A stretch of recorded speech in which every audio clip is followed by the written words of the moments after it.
the Center for Spiritual Living Midtown, where we're here to remind you that such is the nature of life, that all it asks and all it wants is the opportunity to appear. You're the opportunity, so am I, and so it is. We are a center that celebrates life.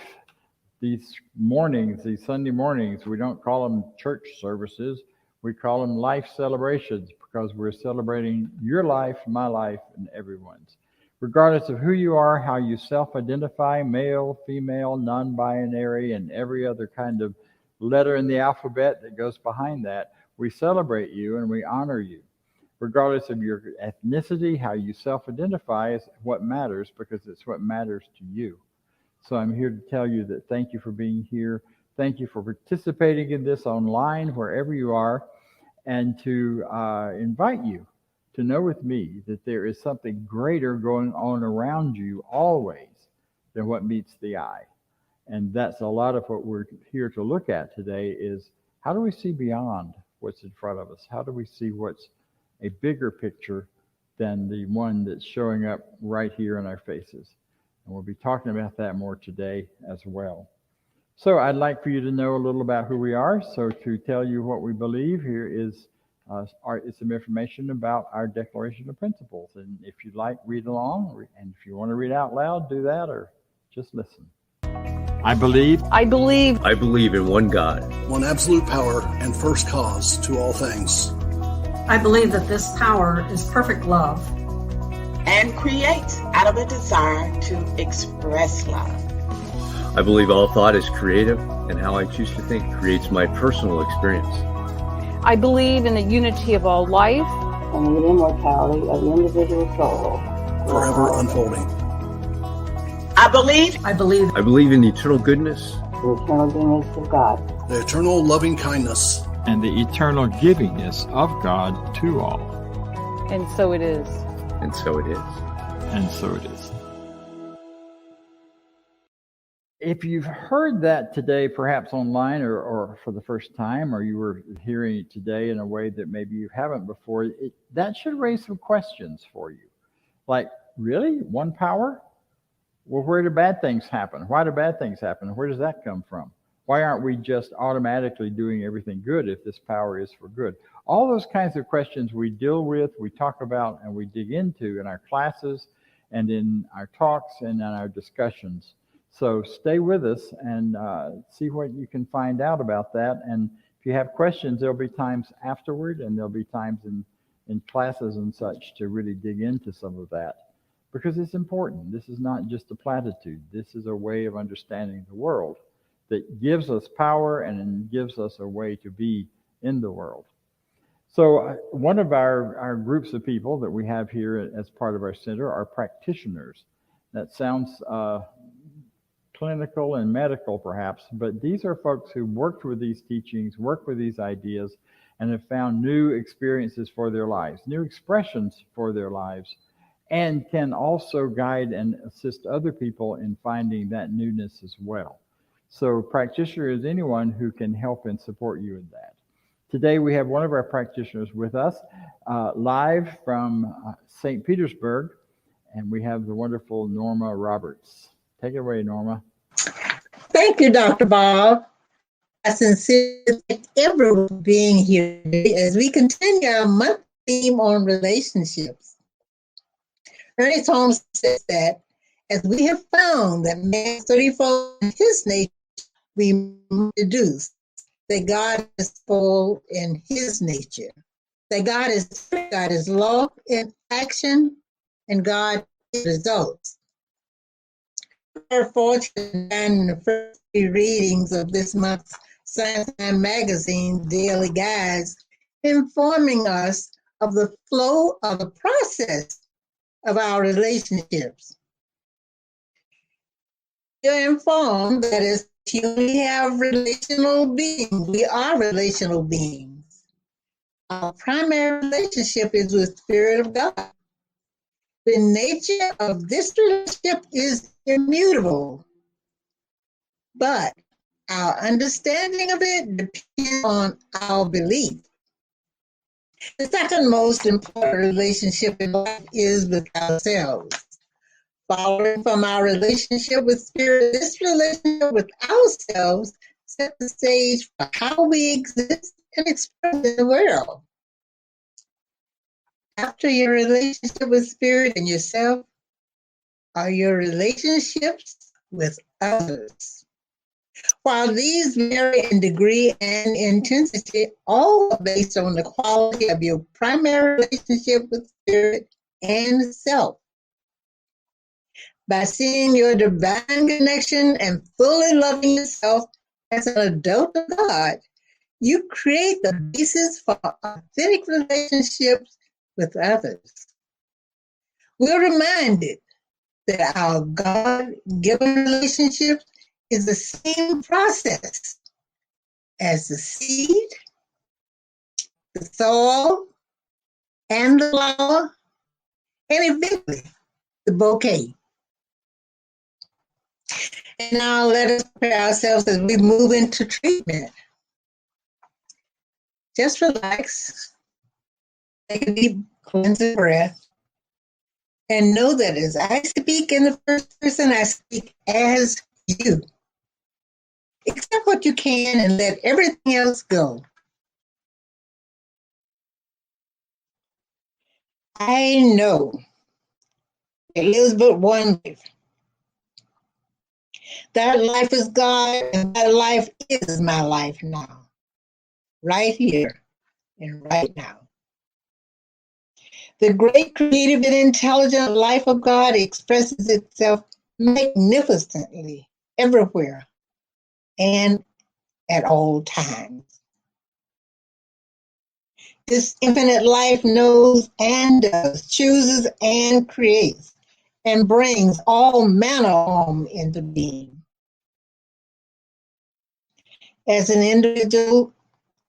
individualized manifestation of this life, I accept that I too am great, creative, and intelligent. I live, move, and have my experience within the mind of God, and I am the instrument of its expression. The same wisdom that brings about universes acts within my mind to manifest perfectly in my world and in all of my relationships. Constantly, in the flow of infinite intelligence, I embrace the good that I desire and is already mine by right of consciousness. This good is ready right now to present itself in my life as my experience. I invite, permit, and direct the power within me to flow forth into expression as supreme health, exquisite, loving, lasting, and joyous relationships, overflowing, expected, and unexpected abundance, and joyous creative ideas in expression. Utilizing my personal portion of divine intelligence, I am aware that my life is the life of God. I know that I am the living representation of all that the infinite is. Therefore, I know that speaking my word is sufficient to keep the creative process active. And I leave the rest to universal wisdom. For my God will make a way where there is no way. My heart is filled with joy and thanksgiving as I happily release my word and witness the perfect outworking of the law of mind that responds by corresponding. I let go. I let God be God and know that it is so now. And so it is. Thank you again for being here. This past week, I've been standing together for actually a big part of the last 2 weeks with about, 85, 90 of my favorite teenagers at our Citrus of Spiritual Living teen camp outside of Verona, Washington. We recently purchased that camp space for Citrus of Spiritual Living, and now have a permanent place to do all kinds of seminars and camp experiences. But our purpose in being there was to create a space and an atmosphere of unconditional love in which teenagers could come together, they could be themselves, they could express themselves, and be held in a container that allowed them that freedom, but also invited them to go to a deeper place, to go to a higher place of understanding about themselves and about what the world's like and where they are. So what are the real peak events? What are the best workshops? We do that through workshops and psychoeducational experiences that are designed and created for that purpose. And one of my favorite ones, or one of the ones that brought the most about of enthusiasm, is that we built, or was already there at the camp, there's a water slide that runs from the top of one of the hills all the way down to the bottom. I don't know, maybe 100 feet, maybe more. Very steep, very fast. And what we invited them to do was we did a process before they were to go down the water slide. And we came up with things that they wanted to release and be done with and be rid of. And teens came up with things like my fear of making bad grades, or my fear of or the issues with my parents, or my disrespect, or my disrespecting of people. So they came up with a whole lot of things as we talked and processed, and replaced that with an affirmation that they were to scream as they went down the water slide. And they did. It was one of the most exciting, enthusiastic things. We had the water running at the top, and about halfway down, another person standing there with a water hose keeping the water going. And adults, teens, all of us went flying down the slide on our backs. We made everybody stay on their backs, even though some of the braver people wanted to go face first. We were like, no. Liability, we're not doing that. We don't want to clean you up out of the grass when you get to the bottom. But it was a great, exciting experience where people were able to just let go and have fun, and at the same time declare something better, something more truthful. And through the whole week, we created a real sense of community there, a community where everyone was brought forward and contributing, given a place. We had everyone divided into families, and we did all of these wonderful exercises and games and things.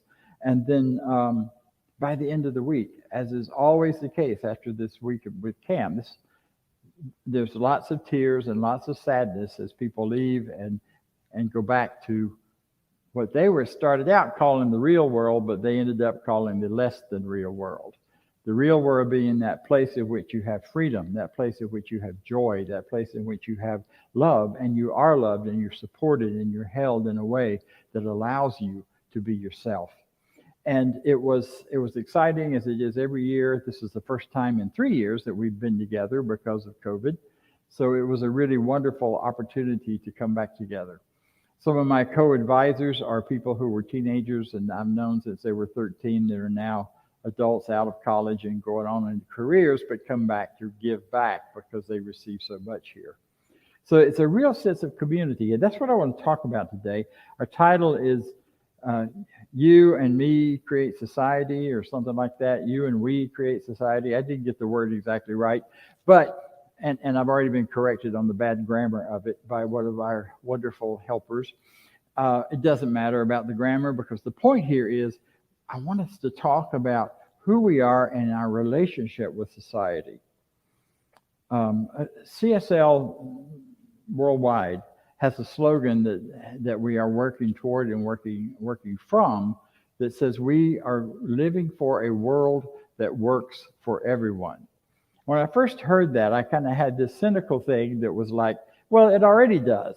For those angry people, they get angry responses. For those people who have joy and love in their hearts, they get joy and love experiences. For those who believe in duality and pain and suffering, they have pain and suffering.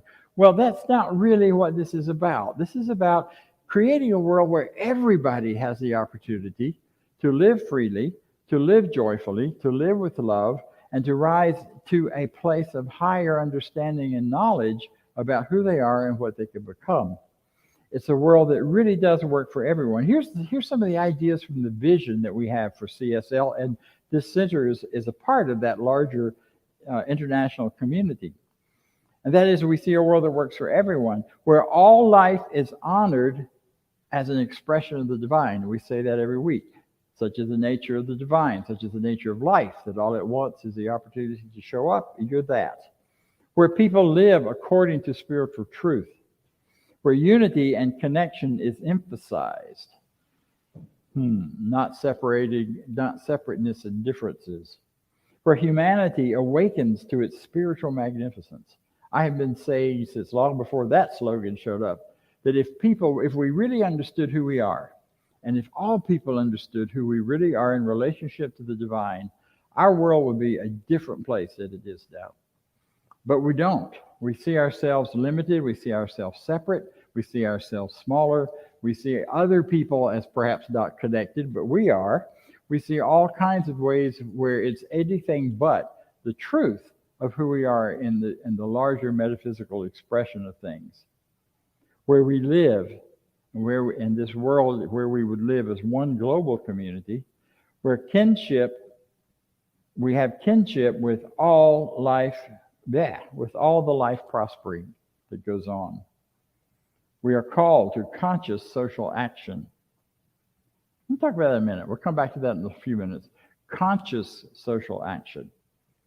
You know, we don't talk a lot about social action here. We talk about the most important part of social action, which is understanding the consciousness behind it, understanding those things in our consciousness that we want to bring forward into the world. And yet, the action required is whatever comes up for each individual that you feel you need to do. And it's not about having social action against something. That's the best way for your social action to get nowhere. It is about think back of the social action movements that have been about being against something. Most of them have come and gone. I've been a part of some of those. ACT UP was one of them. We were against, always pushing back. And yet it's not there anymore. But what has survived are those social action groups that provide something very different, that were about providing health care, that were about providing support, providing freedom, providing good things for people. And some of that took some marching in the streets to accomplish in order to bring that into form and shape in our world back then. So whatever that is in you that's pushing you to say, we want more of this, take the action that you're called to do, which might simply be to do a spiritual mind treatment, or to do prayer about it, or to meditate on it, or make contributions to it. It might be to get out and march in the streets. We as a center, as a group, don't advocate any one particular cause from a social action standpoint, because that's up to you. That's up to the individual, not this group. Because we got folks here working on campaigns of various people who oppose each other. So how would we, in a loving oneness community, determine that this one's right and that one's wrong? We don't do that.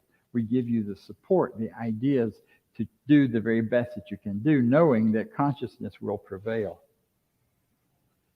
It is where we are called to conscious social action, where people have enough food, homes, and sense of belonging.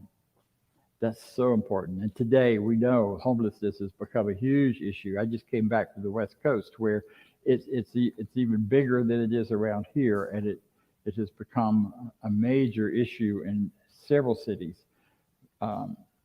Some areas are doing very well in working with that and providing some good services and some good help for folks, and other areas are doing less and having less success. We're called to a consciousness where forgiveness is the norm.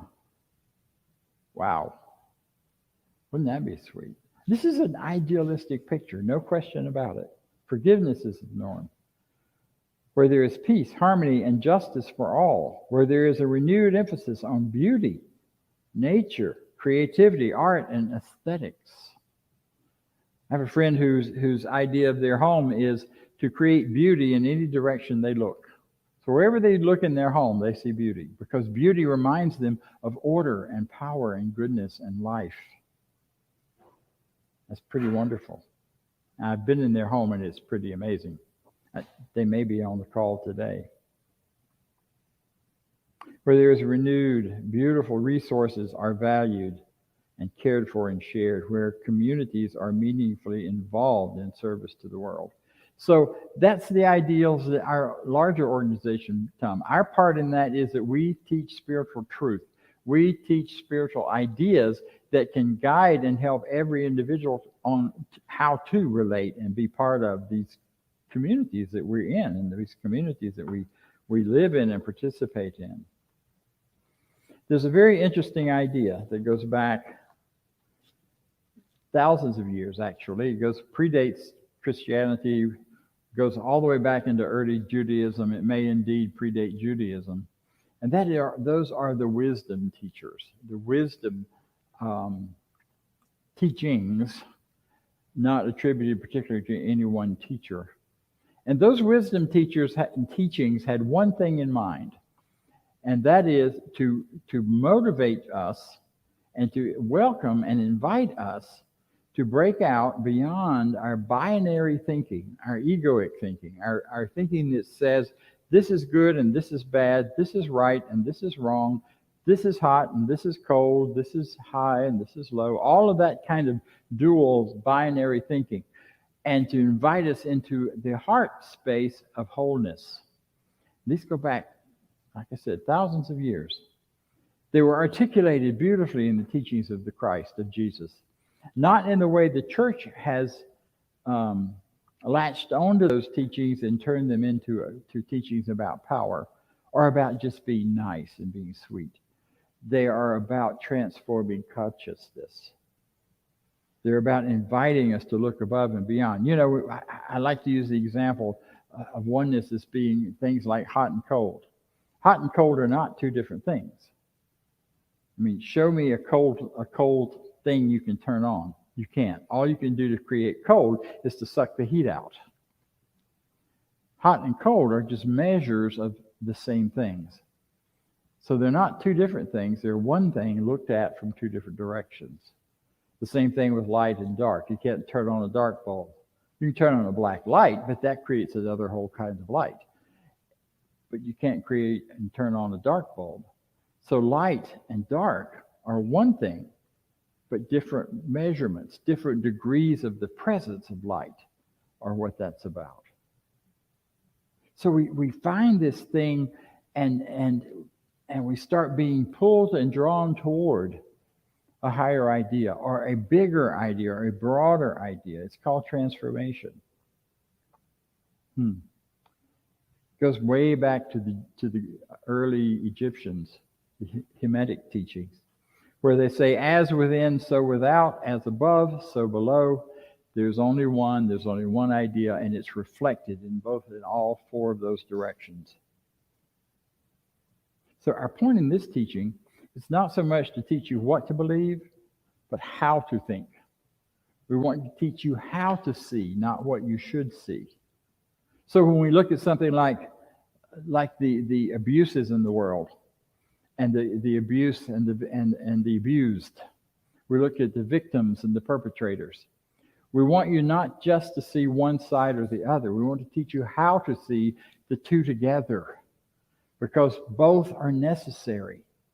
You can't have a victim without a perpetrator. You can't have a perpetrator without somebody to victimize. You can't have a bully without a bullied person. You know, these kind of dualities are all around us, and yet when we look at them more carefully, we can rise to a different place in consciousness and see it differently, which may indeed help us, because if we get stuck right in that one way of seeing that is ours and we can't see that other side, then that is where we get scared. That is where people get frightened and afraid, and love goes away and is replaced by all kinds of other, aggression and such. So it's about moving from that binary mind to the heart wholeness mind, to the mind that sees the wholeness in all things. Now, does that mean you shouldn't take sides if there's sides to be taken? You shouldn't stand for truth if you see truth as being one side or the other? Of course not. But it means as you're going for something, you're not worried about pushing against the other thing. You only go for that which you're for. I am for freedom. I am for light. I am for life. Martin Luther King took this to a whole other place when he talked about the beloved community. I'm sorry, Martin Luther King Jr., not his dad. He said the end in talking about the beloved community, he said the end is reconciliation. The end is redemption. The end is the creation of the beloved community. It is this type of spirit and this type of love that can transform opponents into friends. I had a great experience of this when our organizations joined together from the two older organizations that used to be here. We started trying to create new programming, and I was in charge back at home office, and I had a room full of people who really didn't like each other. One side didn't like the other because they were right and the other ones were wrong. And yet they were committed to coming to some kind of agreement, some kind of place where they could come together. And they did. Over a 2-year period, we went from kind of distrusting, watching each other like, well, let's see how this goes, into people who were colleagues and friends, and we're working together on creating something wonderful and new for the world. And we took it a great step forward, and right now in the organization, they're taking it a whole nother step that's going to be showing up in the next few weeks you'll be hearing about. There's a book by my friend Dr. Jim Lockhart, who has taken this teaching in his own personal life above and beyond. He has done sitters here in the U.S., and now he lives in Europe, and he's retired from ministry. He's writing and doing wonderful books and things, but he's also living in France and following his second passion, which is wine. And he does wine tours for people, but he takes it to another level by talking about consciousness. It's not a just go get drunk tour. It's a go learn wine and learn the nuances and the places and see where it's grown and why it tastes the way it does. And I don't even begin to understand even a small part of what he knows about that. But his book, which is based on Martin Luther King's idea, is called Beloved Community. And in that, he says that the beloved community is a place where there's a consciousness of wholeness, where there are no victims, where we see the world in a different way. We look beyond the victims to something greater and something more. He writes in that about how to grow and develop a beloved community. And I believe it is the goal of every spiritual community to be and become a beloved community, whatever community means to you, whatever society that may mean to you. However close or however not close people are within it, there's some key parts to it that are so important. Things like a consciousness of love and connection.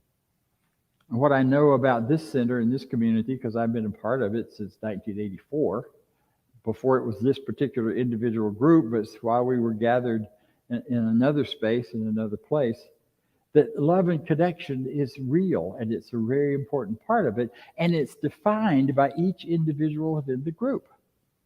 So that some want connection where you get to know each other up close and personal and get in each other's business and know who's doing what and how they're doing it and drink coffee together and call each other up and find out how they're doing with this, that, or the other.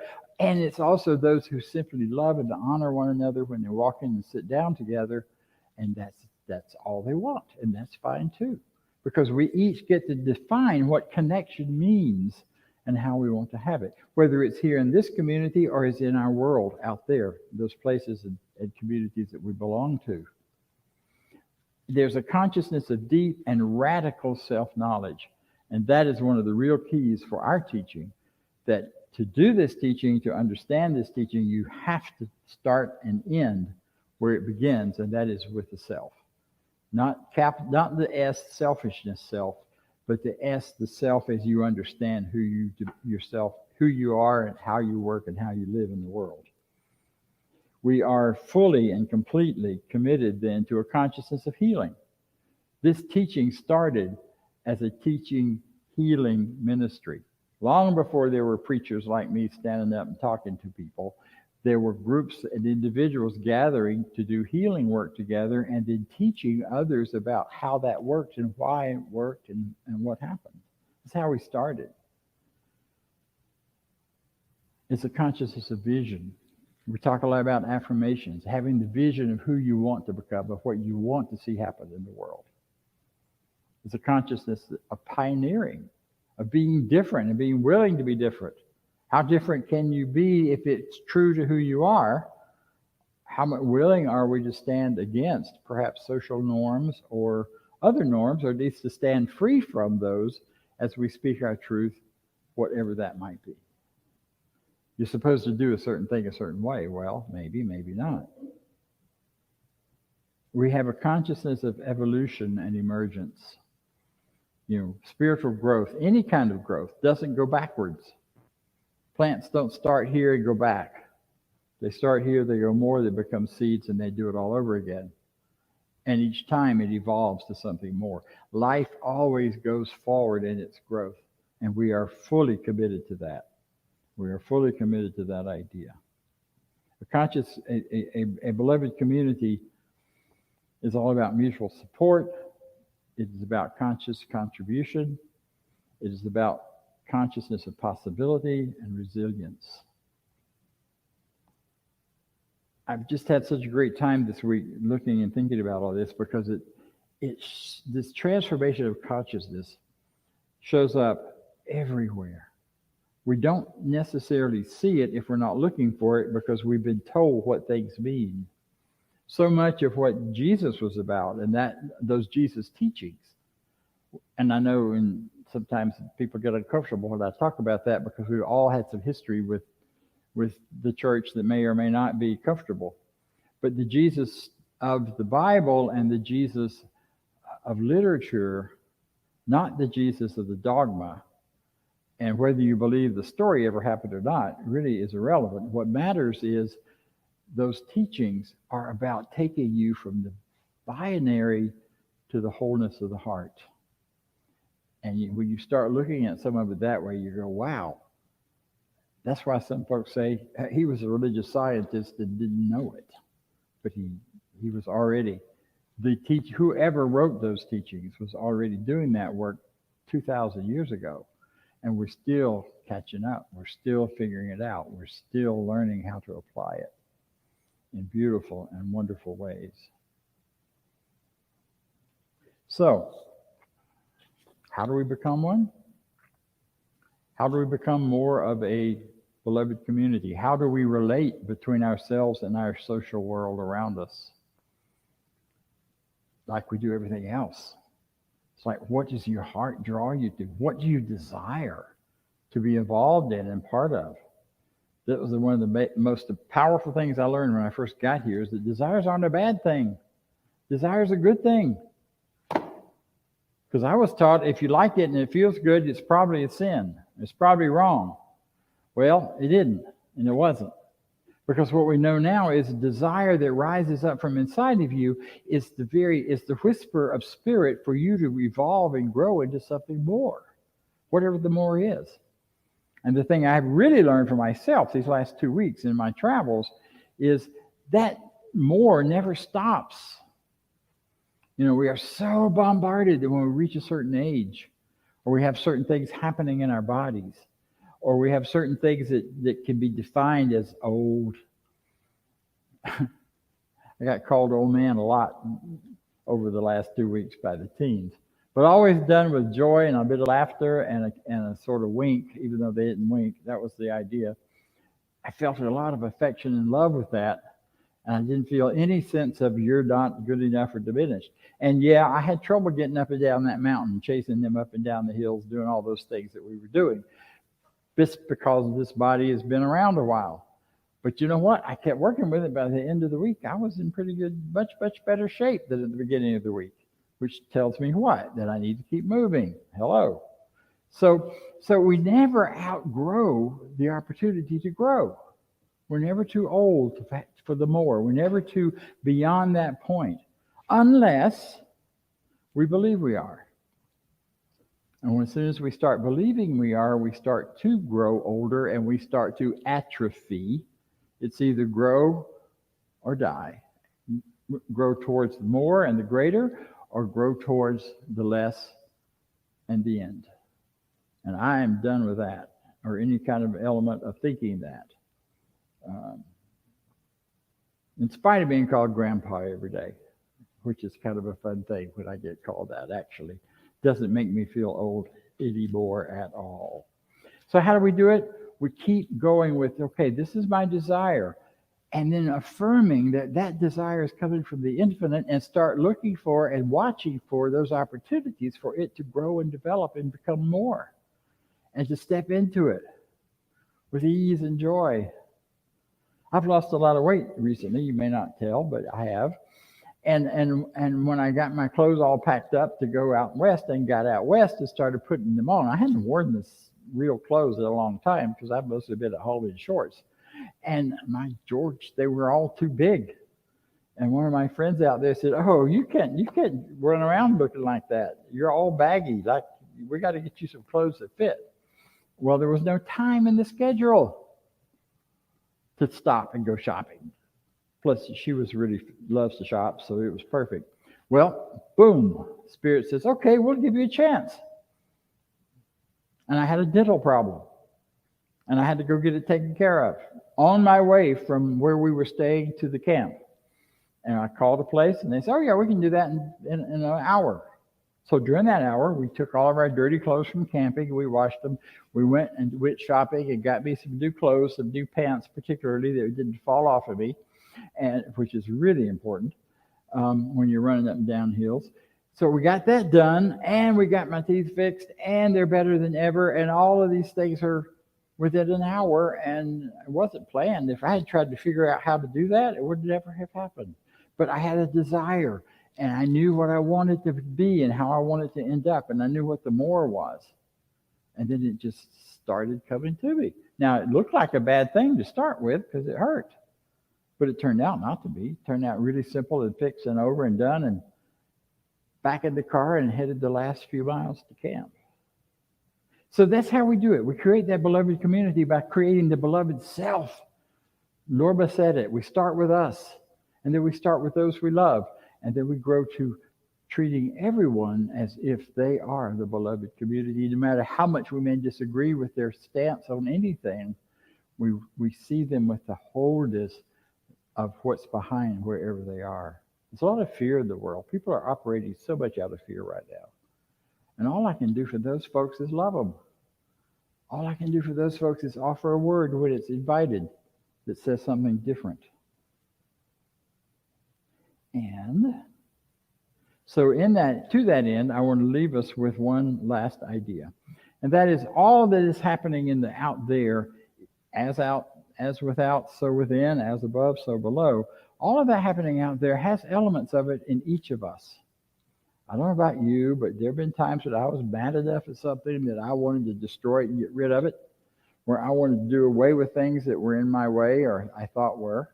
We all have our moments of that. And the best way we can sort out this conflicted world we're in right now is to get out of that conflict with it ourselves. And one of the most powerful spiritual practices for that is the Ho'oponopono, which is a prayer process developed by the Hawaiians. And it goes like this. I'm sorry.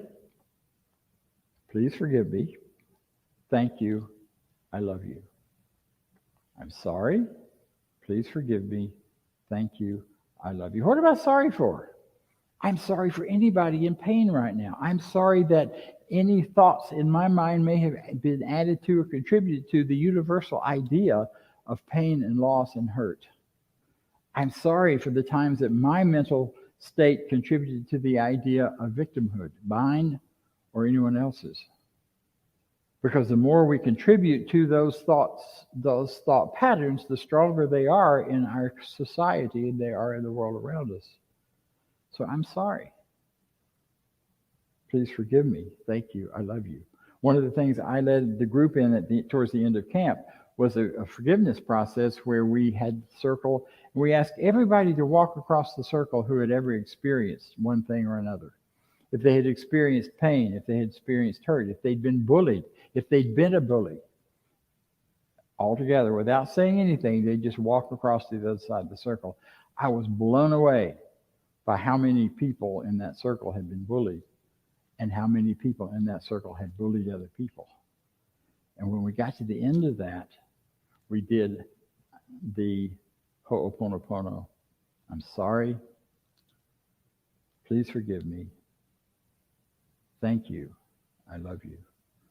And I invite you to try that the next time you're up against one of these walls or one of these issues that makes you want to scream and throw things. Just practice it, say it again and again and again. And I am well out of time, and I'm very glad to be here. You deserve the very best, and so do I. And so it is. Thank you very much. And now we'll hear from Vance. All right. Good morning, everybody. Now it's time for our affirmation of prosperity, and it's a great opportunity to be here. Good to see all your smiling faces, and everybody online too. Hey. So we have an opportunity to give, to continue this teaching, to get it spread out into the world, to attract more people here in person and to be there. So if you will say the affirmation of prosperity with me, which is going to show up on the screen in a second, and you can donate at www.cslmidtown.org/donate. So the affirmation is, I live in a universe of abundance. As I freely and joyfully give, I join in the divine flow, and all that I share with life returns to me multiplied abundantly. And so it is. You know, we'll turn it back to Dr. Bob for announcements. Mm-hmm. Okay, so announcements will be shorter today. We will not run that video because I talked longer than I was allotted. However, two big announcements. One is that we will continue this hybrid celebration now every Sunday going forward, at least through the summer. And as we get into the fall, we will assess. But what is important to me is that you know, and that as many people as possible know, we're going to be here every Sunday. So join us. Be here. Come be part of this. Be here in person if you're comfortable doing that. We're also keeping it online and hybrid because we have wonderful participants from all over the country who are right here with us right now, even though you can't see them. And no, they're not ghosts. They're just here on the internet. So that's one announcement. The other is that beginning of September, we will be offering a class entitled The Everyday Mystic. There's a mystical element to this teaching that we don't usually talk about as mystical, and yet it's here, and it's a part of every time you meditate, every time you look for guidance, every time you ask how and what should I do next, and you listen inside. That's a mystical experience. So we're inviting you to consider this class, which is all about how to not to learn about mysticism, but to learn to practice it. To practice mysticism in an even greater way, to get a sense of that guidance for your life. We'll also be offering a class in prosperity this fall, and who knows what else. I'm ready to start teaching again. So as long as people will show up, I'll do classes. And if they don't show up, I'll talk to myself, which won't be new. So thank you for being with us. I would like to close by reminding you that we are indeed here, and that we are a beloved community in the making. We have been, to whatever degree we have been, and we will continue to be 100% moving in that direction. So I leave this place now knowing something better than I knew before. I go forth into the world with a heart full of love and a mind full of good sense. I look at the world in a greater way, knowing that everything I need to create the life I desire. I give thanks for this understanding. I am grateful for the spirit of life that lives through me. And so it is.